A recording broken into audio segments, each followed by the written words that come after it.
Hi guys, Miss Hancock again. So we are moving on to day 3 of Mice and Men. So hopefully by now you kind of understand how it works. Open up the document, copy and paste it into the text box, complete the warm-up activity, and then I'm going to read the next few pages of Mice and Men with you. You can follow along on the link that is posted in your assignment. It should start on page 10, and I'm starting about halfway down. Our lesson today is that readers know that characters can't be labeled with one emotion or frame of thought. Often characters are complex with conflicting motivations and feelings.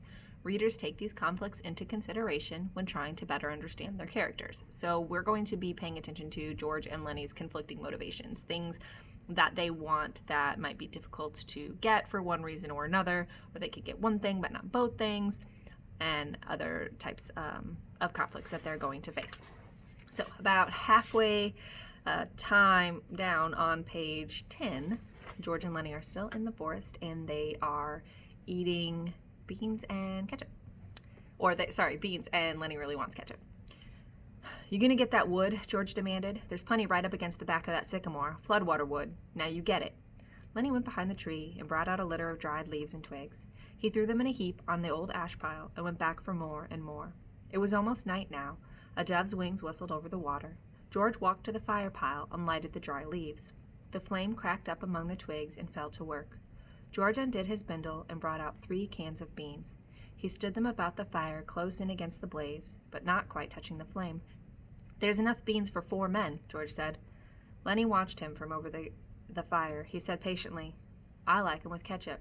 Well, we ain't got any, George exploded. Whatever we ain't got, that's what you want. God almighty, if I was alone, I could live so easy. I could go get a job and work and no trouble, no mess at all. And when the end of the month come, I could take my $50 and go into town and get whatever I want. Well, I could stay in a cat house all night. I could eat any place I want, hotel or any place, and order any damn thing I could think of. And I could do all that every damn month. Get a gallon of whiskey or sit in a pool room and play cards or shoot pool. Lenny knelt and looked over the fire at the angry George, and Lenny's face was drawn with terror. And what do I got? George went on furiously. I got you. You can't keep a job, and you lose me every job I get. Just keep me shoving all over the country all the time, and that ain't the worst. You get in trouble. You do bad things, and I gotta get you out. His voice rose nearly to a shout. You crazy son of a bitch. You keep me in hot water all the time. He took on the elaborate manner of little girls when they are mimicking one another. Just wanted to feel that girl's dress. Just wanted to pet it like it was a mouse. Well, how the hell did she know you just wanted to feel her dress? She jerks back and you hold on like it was a mouse. She yells and we gotta hide in an irrigation ditch all day with guys looking for us. And we gotta sneak out in the dark and get out of the country all the time. Something like that. All the time. I wish I could put you in a cage with about 1,000,000 mice and let you have fun. His anger left him suddenly. He looked across the fire at Lenny's anguished face, and then he looked ashamedly at the flames. It was quite dark now, but the fire lighted the trunks of the trees and the curving branches overhead. Lenny crawled slowly and cautiously around the fire until he was close to George. He sat back on his heels. George turned the bean can so that another side faced the fire. He pretended to be unaware of Lenny so close beside him. Okay, so when Lenny asks for ketchup, George kind of loses it. Hopefully you can tell it's not really about the ketchup, but some other frustrations here that George is letting out. So the quote that I pulled, which you'll see on your document, is he looked across the fire at Lenny's anguished face, and then he looked ashamedly at the flames. So we have to think, what can we learn from this? What conflicting motivation is there in George? We know he's frustrated by Lenny and the burden that Lenny is on him, but he loves him enough to stay and continue to help Lenny. We don't know why they're together or what happened in the past, but it mentions something about Lenny grabbing too tightly to a girl's dress, so has caused some sort of issue in the past. And George has not ditched him. So his conflicting motivation here is this idea that Lenny frustrates him, but he cares about him. George cares about Lenny enough to stay. And so you want to write something similar to that in that blank box. Okay, and then I'm going to continue at the top of page 12. George, very softly, no answer. George, what do you want? I was only fooling, George. I don't want no ketchup. I wouldn't eat no ketchup if it was right here beside me. If it was here, you could have some. But I wouldn't eat none, George. I'd leave it all for you. You could cover your beans with it, and I wouldn't touch none of it. George still stared morosely at the fire. When I think of the swell time I could have without you, I go nuts. I never get no peace. Lenny still knelt. He looked off into the darkness across the river. George, you want I should go away and leave you alone? Where the hell could you go? Well, I could go off in the hills there. Someplace I'd find a cave. Yeah, how'd you eat? You ain't got sense enough to find nothing to eat. I'd find things, George. I don't need no nice food with ketchup. I'd lay out in the sun and nobody'd hurt me. And if I found a mouse, I could keep it. Nobody'd take it away from me. George looked quickly and searchingly at him. I've been mean, ain't I? If you don't want me, I can go off in the hills and find a cave. I can go away any time. No, look, I was just fooling, Lenny, because I want you to stay with me. Trouble with mice is you always kill 'em. He paused. Tell you what I'll do, Lenny. First chance I get, I'll give you a pup. Maybe you wouldn't kill it. That'd be better than mice, and you could pet it harder. Lenny avoided the bait. He had sensed his advantage. If you don't want me, you only just gotta say so, and I'll go off in those hills right there, right up in those hills, and live by myself, and I won't get no mice stole from me. George said, I want you to stay with me, Lenny. Jesus Christ, somebody'd shoot you for a coyote if you was by yourself.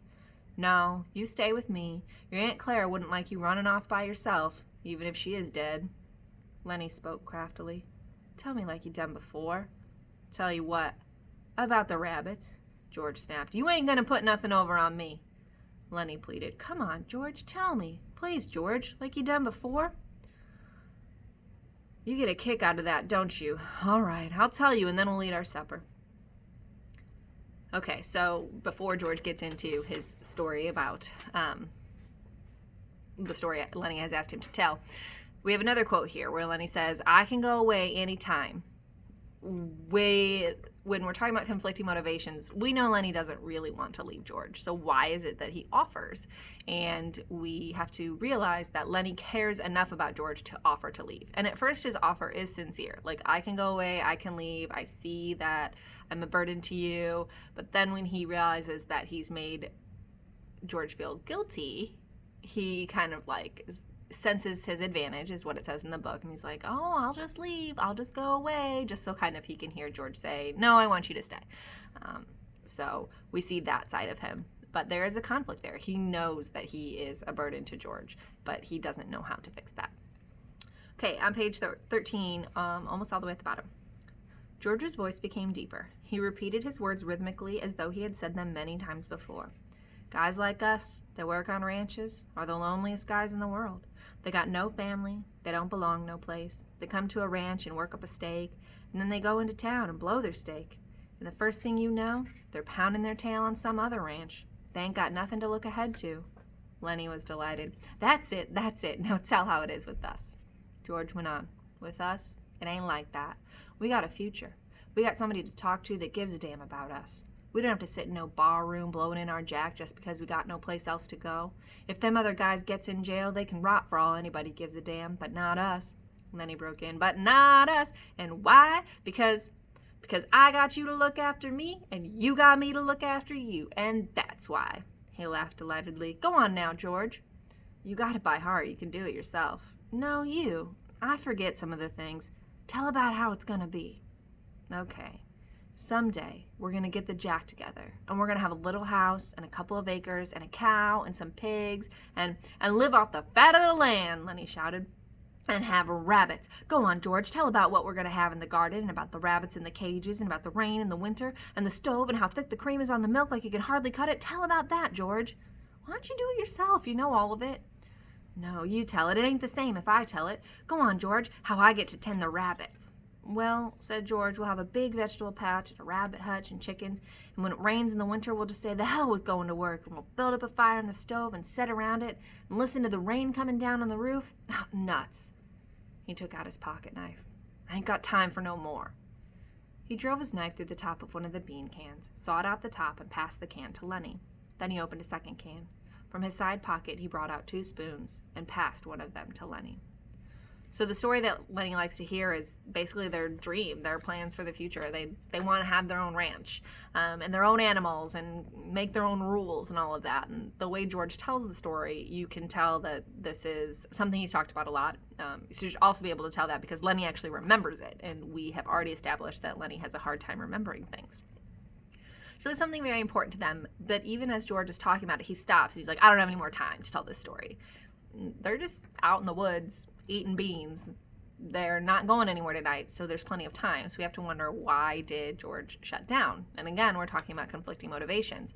So that's the quote I pulled. I ain't got time for no more. And we have to think about this idea that the motivation is really wanting that farm, but is that something they can actually get in reality? And when we see George shut down, we begin to think that perhaps he doesn't think it's something they can really get someday. That's where we're going to stop reading Of Mice and Men for today. Now I want you to pull quotes from your own book that you're reading, and that can be a book that you have at your house, or again, if you don't have a book at your house, I'm continuing to post more of the book Unwind online for you to use, so you can use that. If you don't have a book of your own, pull the quotes, however many boxes are on the bottom of that assignment, that's how many quotes I want you to pull.